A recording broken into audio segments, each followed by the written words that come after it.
Fuck yeah, I'm super stoked about this. And I think you built with Talisman. That's right. Okay, you're going to take the stage. Let us know what you built, what the problem is you were solving, and what your solution was. And then we'll have some time for questions. Yeah.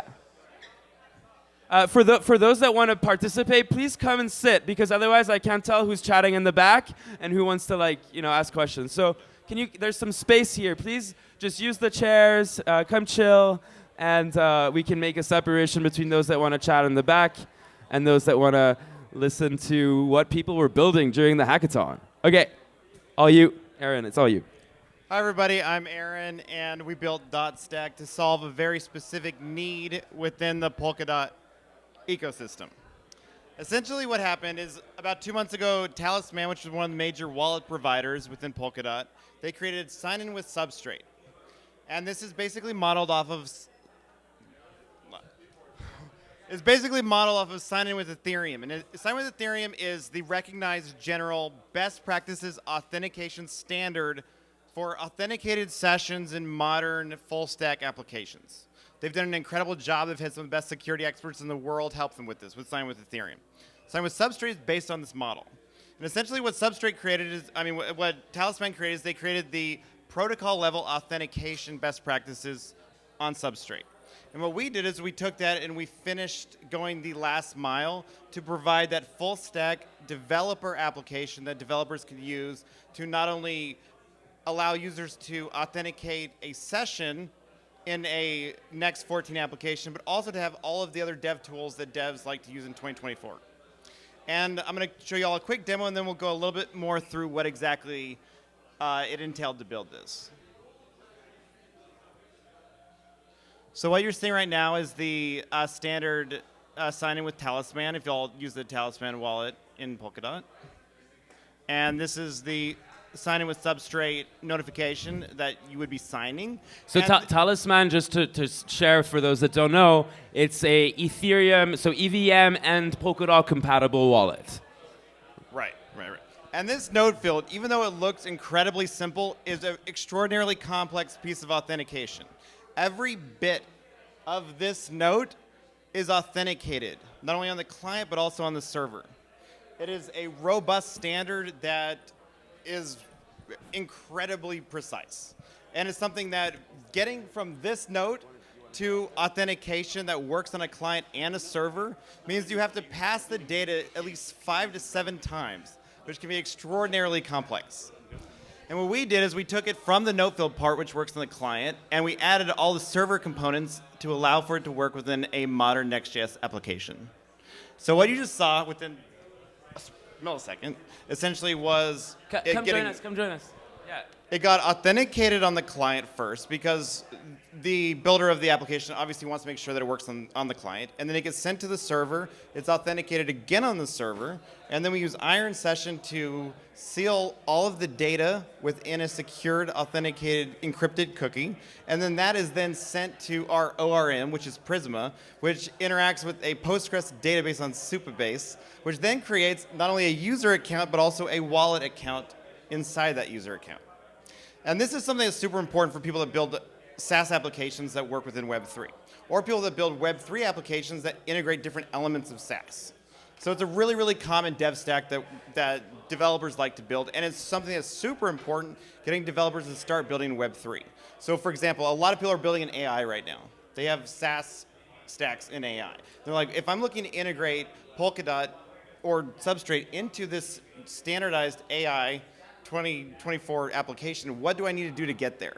Now you could use your existing Next.js application. It's a pain in the ass is the question, is the answer, right? It's a nightmare. It's actually a huge nightmare. Yeah, absolutely, because you might spend a week deep diving into it, and then you'd be like, oh, hell no. I'll come back in 6 months if maybe the dev tooling has gotten good enough to be able to easily integrate something. So what we did is we built a NextAuth adapter. NextAuth is the standardized way that people that build Next.js applications authenticate users. It creates a standardized authenticated session and a whole bunch of other stuff. And it makes it really easy to have really, really secure session authentication. So we have an adapter now for Substrate that works perfectly with Talisman that you can now fork and use in any of your applications.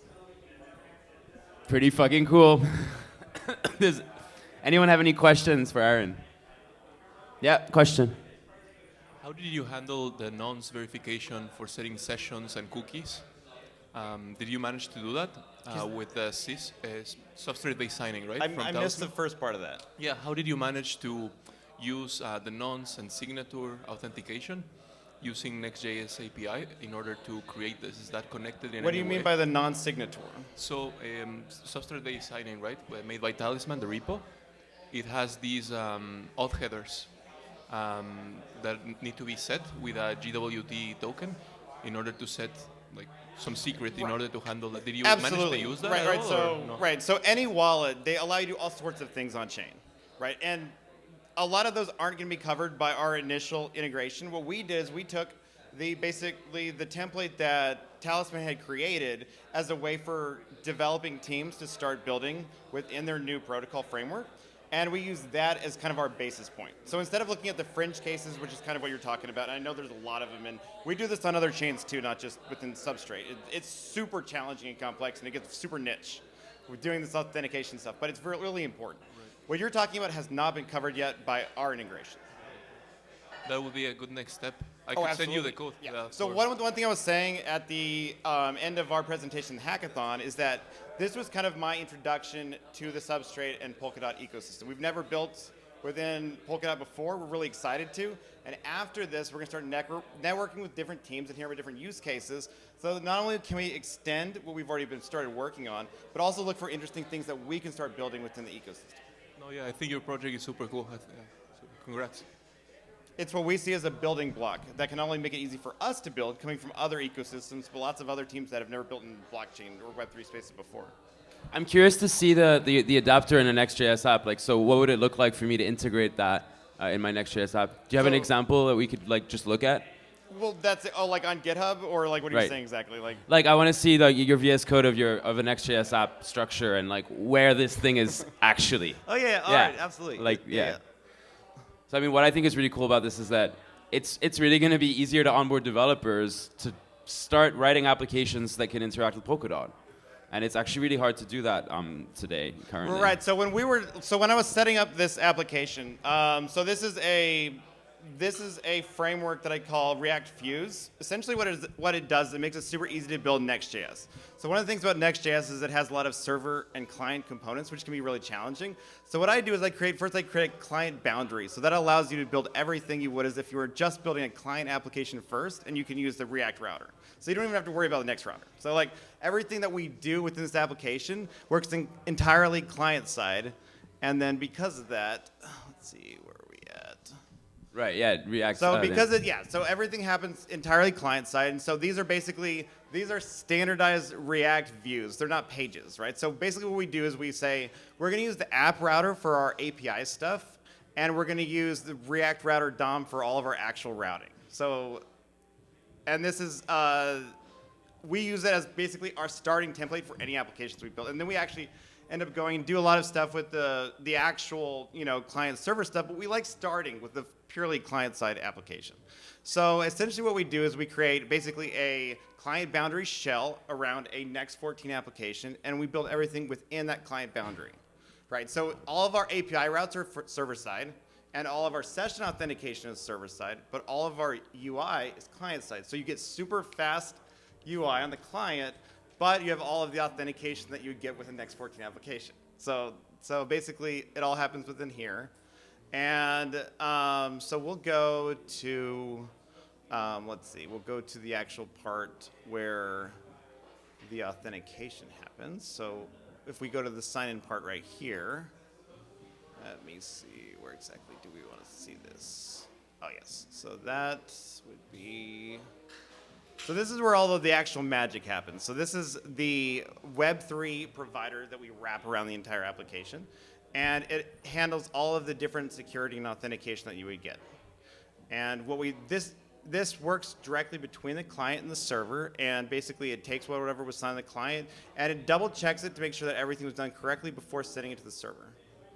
And then we will go to the actual next auth part where the adapter is, because that's something that if people are familiar with next auth, they would, let's see, right, that's going to be right here. So this would be your app router standardized next auth part. So this is the actual adapter, right? So we use the credentials provider that next auth provides, and we create a new adapter called Substrate. And essentially what we're doing is we're going to start it out the way you would standardize one, and we're still working on different type safe stuff for it. It's really robust so far, but some of the typing we still have a little bit of work to do on. And essentially what we're doing is we're actually using this within an application that also supports Discord login, Google login, Twitter login, and a couple other ones too. So you could not only use this template, which we provide the documentation to fork and start working with immediately, but if you have the Connect stuff, like if you have a community on Discord or something, you could easily integrate the Discord login or whatever else you want to do. But here's where it gets really cool. So it's like we imagine a user as being someone that has a wallet as basically like the primitive, right? So when you are creating a new user, you also have to tell the database that we're going to create a new wallet for that user, and every single wallet has its own like table data as well. Right, that's the Prisma DB thing. Exactly. Right. So so this goes right up against the database, right? So the authentication part of a Next.js application goes directly against the database, and it can actually write to the database if it needs to. So first it looks for a user, and then it looks for a wallet. So like, let's say for example, you already have a user account. First it'll check to see if the wallet that you're using to log in you've already used before. And if it does, it'll check to see if there's anything to update, and if not, it'll create a new wallet ID for you. So that way you can have multiple wallets within a single application. And then it'll create a new wallet if it needs to, and then it'll go. So first you see that adapter, and then you can see like the Google client or the Twitter client or the Discord client. All of those things are built directly into this that you can fork and start using with tomorrow if you want. And then GitHub even, and we support full integration with using GitHub as a type of login directly alongside Substrate. And that's what Web3 is supposed to get us to, right? A place where interacting on-chain is completely undistinguishable from interacting with the traditional, Web 2 auth provider. And, I see this as an opportunity where we have a unique skill set where we can kind of bridge that gap, basically. Okay, one or two questions, and then we probably need to move on to the next team. But yeah, here. Well, it's not really a question, but I was going to mention that there's this project called Kilt in the Polkadot ecosystem, and they're doing decentralized IDs. And they also have login solutions and so on. So something that I would think would be a nice addition to the project to make it really powerful for the ecosystem, and something that no one has done, is integrating these DIDs to manage all of these different profiles in order to create just a really powerful solution in terms of KYC, attestation, because one thing that Kilt is trying to get to is that once you have a Kilt DID, you're able to attest to any type of application your unique identity, and that can be used for many different purposes. So absolutely. We'll make sure that's one of the first teams we reach out to once we start doing ecosystem reach out. Yeah, definitely. Look into Apilon. They've abstracted away the whole Kilt DID thing because it's quite difficult to work with Kilt, and they've done a really good job. So that's a good place to start experimenting with it and everything? Apilon, has a really good... Absolutely. I'll check that out first. And it's all open source, so check it out.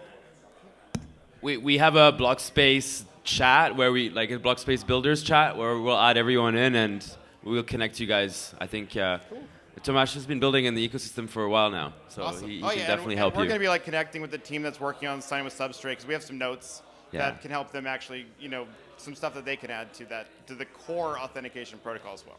The Talisman team is really stoked about your project, that's awesome. for sure. Very cool. Okay, round of applause for Aaron. Thank you. Who's up next?